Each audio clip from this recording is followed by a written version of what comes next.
যে আমরা যারা জিয়াউর রহমানকে বলতে শুরু করলাম সে পাকিস্তানের এজেন্ট ছিল, এজেন্ট হিসাবে যুদ্ধে যোগদান করছিল, আমরা তাকে পাকিস্তানের চোর বলতে শুরু করলাম। এতে কিন্তু একদল লোক জিয়াউর রহমানকে যারা সমর্থন করেন অ্যান্টি আওয়ামী লীগ, তারা কিন্তু বিক্ষুব্ধ হয়েছে, আবার তাদের পিছনে অন্যরা আবার আছে।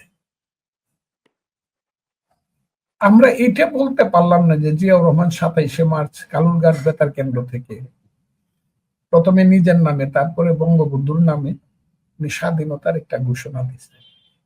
এইটাই বা কম কি? এটাই কে দিছে? এতেই তো উনি চ্যাম্পিয়ন হওয়ার কথা, ফার্স্ট বয় হওয়ার কথা। মানে মুক্তিযুদ্ধে যে মেজররা গেছে এর মধ্যে উনি কিন্তু ফার্স্ট বয়।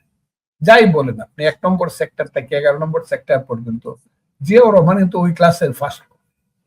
আমরা তাকে সেটা বলি নাই, আমরা তাকে চোর বললাম। সে কিন্তু ব্রিগেড কমান্ডার ছিল, জেড ফোর্সের কমান্ডার ছিলেন, এবং তাকে কিন্তু বঙ্গবন্ধু সরকার 1973 সনে বীরত্তম উপাধিও দিচ্ছে। এটা কিন্তু আর কেউ দেয় নাই।